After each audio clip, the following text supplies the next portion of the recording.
Greetings, greenhouse people, and welcome to another installment of Tech on Demand, where our goal is always to bring you tips, tricks, and information to produce your best crops ever. I'm your host, Bill Calkins, and I'm happy to be joined once again by Andrew Britten, a greenhouse and nursery technical expert with a wide range of experience from large-scale production and propagation to technical services and even sales of foliage and tropical plants. Andrew's been a head grower, a young plants manager, and a production manager at some of the largest and most well-respected operations in North America, and today he's joining me to discuss controlling some of the most common diseases that impact tropical plants. If you haven't watched or listened to our previous discussion covering insects on tropicals, it's highly recommended. And you can find that video on the Ball Seed YouTube channel and the podcast on all the major podcast apps by searching Tech on Demand. Andrew, welcome. Thanks, Bill. It's good to see you again. You too. So before we dive headfirst into tropical and foliage plant diseases, is there any particular stage in production when these diseases are most prevalent, or is this something our audience needs to stay on top of throughout the entire stage of the game? That's a tricky question. The reality is the biggest factor for disease in plants is going to be the environment. So when you have, for most of these diseases that we're going to cover today, when you have hot, humid environment, it's very conducive for the disease to proliferate. So typically you'll see issues starting more frequently in propagation, as well as once the canopy of the plants has gotten pretty thick and you're not getting the air movement around the plants that you were before. But getting that hot, humid environment is generally where you're going to see most of these diseases pop up. But definitely stay diligent and watch your plants and make sure that you're on protection all the time. And then that makes sense, and I think that that's good advice for all crops in pretty much any greenhouse. I hear that a lot from folks who know a lot about disease issues, that it's really just a matter of having that diligence, starting clean, staying clean throughout the process, and making sure that your entire team is on board with those kind of protocols. So let's jump right into the topic at hand, and that's really enough out of me. So why don't you share your screen and start running through the most prevalent diseases that our listeners should know about in an effort to minimize risk, maximize quality. And I know you have a long list, and to be totally transparent, I've seen the list, and there are actually a few on here I've never even heard of. So I'm going to be learning along the way with the listeners and viewers. Thanks again, Bill. So when you talk about diseases in tropical plants, they're very similar to what you're going to see on bedding plants. We obviously have very hot, warm, humid conditions here in South Florida. So the amount of diseases we see is pretty high. I wanted to start off with Alternaria. You'll typically see when you have an Alternaria infection, it's going to occur on your oldest leaves first. The lesions will typically be round and have brown spots with concentric rings within them. Oftentimes, you could see a yellow halo around the lesion on the leaf. It does produce spores, which can be spread by wind, water, and equipment. And this is one that is definitely going to be spread much more during warm, humid conditions. Some of the best recommended controls for Alternaria are Daconil, Heritage, Medallion, Palladium, Trigo, and Trinity. I've added the mode of action to all of these chemicals, so that way you can work on making sure your rotation is not repeating the same mode of action so that you don't build up resistance. One of the more common ones up north is Botrytis. It first appears as a white growth on the plant, which then eventually grows into a smoky gray spore, which can be spread by wind or water.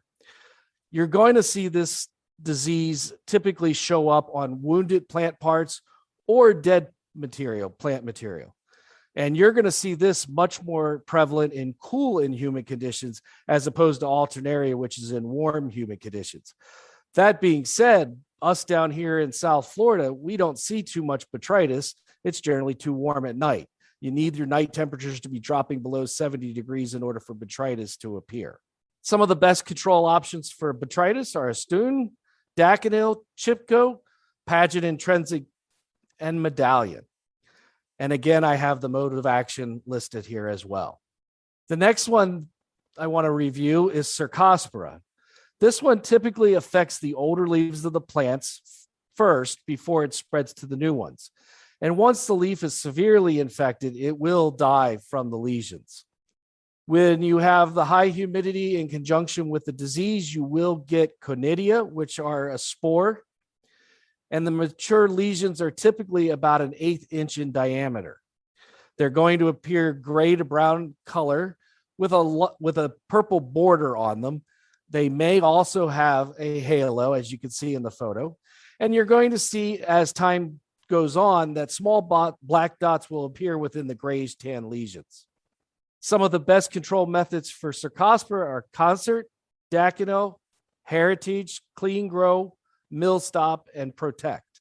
One that's a really big one on foliage items is Colototricum. If you've had a spot on Sansevieria, most likely you've had Colototricum. These typically appear as small water-soaked lesions on the leaves that become tan to dark brown or black in color. They typically are circular or irregular in shape and also may be surrounded by a yellow halo. You're typically going to see the infection start on young growth more so than the older leaves. It favors warm, humid conditions again, and it's spread by splashing water. So some of the very best controls for Colototricum are concert, mural, orchestra intrinsic, pageant intrinsic, Phyton 27, spectro, and trigo. Another disease that can commonly be seen in foliage items is Fusarium. This typically results in yellowing and stunting of plants. As the plants get infected, the lower leaves will typically turn yellow and dry. The xylem tissue turns brown. The disease will enter the plant through the roots and move up through the plant. And this is another one, Bill, that prefers warm and humid conditions.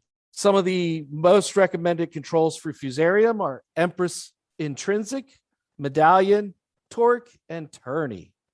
Another disease that we'll commonly see in foliage items is Myrothesium. This will typically express itself as a leaf spot with concentric circles in the lesion. It's spread by splashing water, and you're going to see the young or injured tissue being the most susceptible to this disease.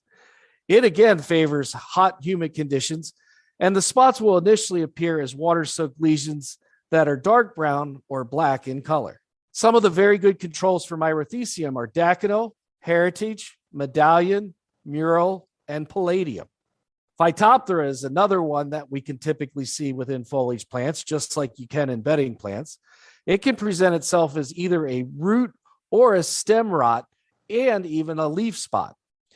You'll typically see purpling or reddening of older leaves.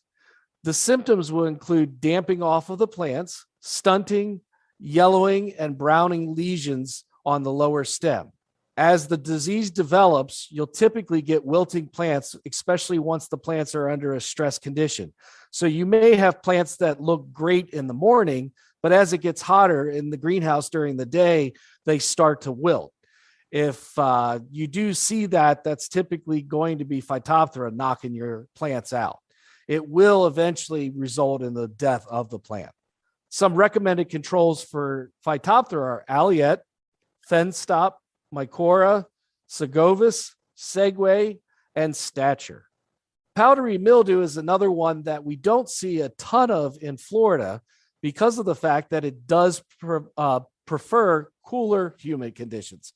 You'll typically see white powdery spots appear on the top of the leaf, which as it continues to develop will cover the underside of the leaf as well.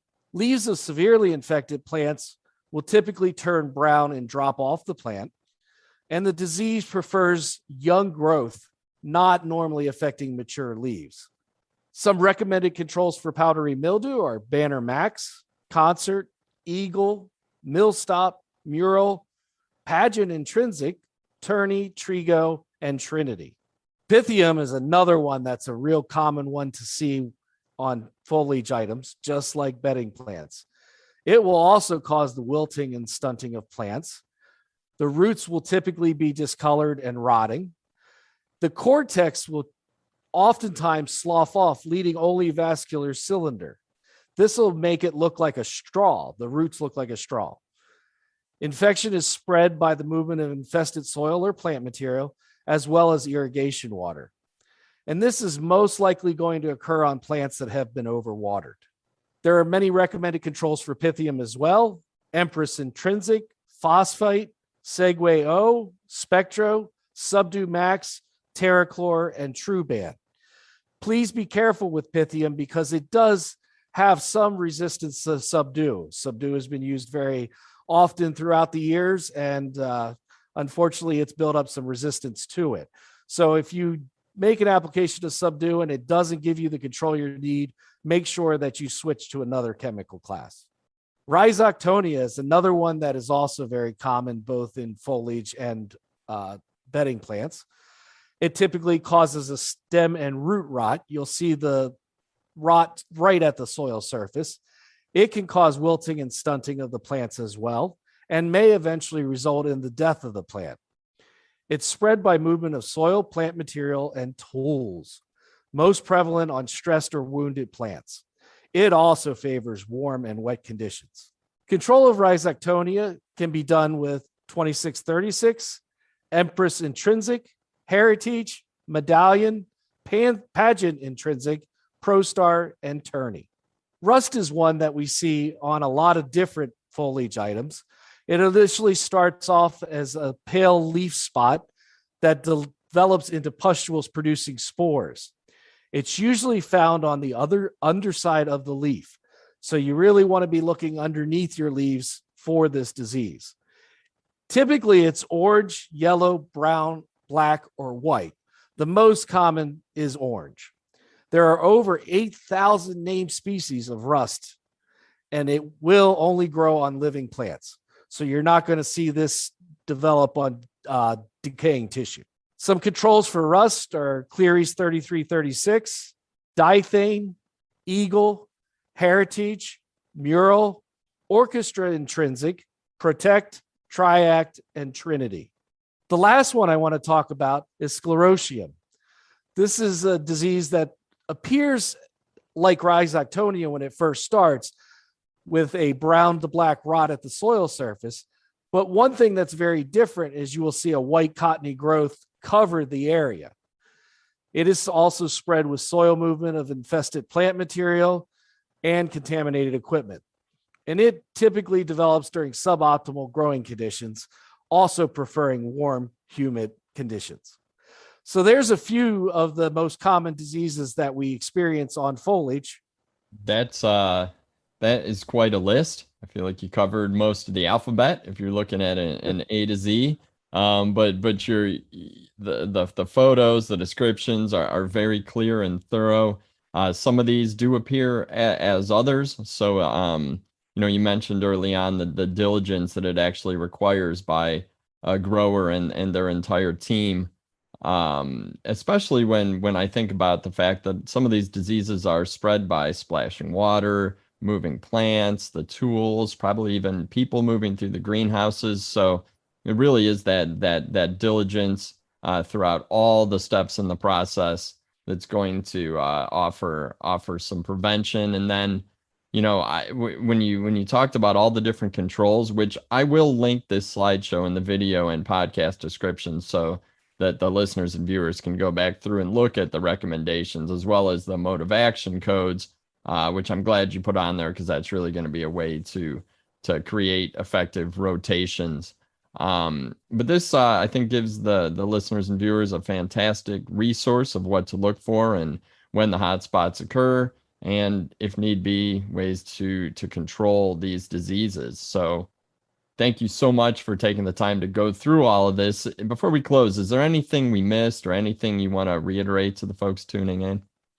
Well, I really want to reiterate or state for the first time, actually, is that it's really a good idea as you come across diseases to keep a photo journal of those diseases. If you're in doubt as to what the disease is, send it to a lab and get it tested. And then make sure you attach that lab result to the photos that you've taken. It'll make it a lot easier to identify issues in the greenhouse at a much faster rate of speed instead of having to wait for it to go out to the lab and get tested. No, and that's really good advice. I think that's kind of the beauty of digital photography. Everybody's got a phone.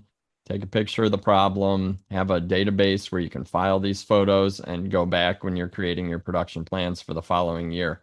That's something that we talk a lot about in Grower Talks and on our podcasts and videos, is creating that history that you can go back, especially if you're adding new members to the team or really want to get a jump start on your production plans for the following season. So that's really, really good advice.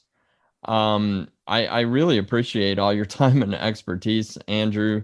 We mentioned it a couple times that disease prevention and management is really critical on any crop, but certainly the high value tropicals and foliage that folks are producing these days. So thank you so much for your time and for putting this all together. My pleasure. And with that, I am Bill Calkins with Tech on Demand, wishing you all the best when it comes to your tropical plant production. Take care out there.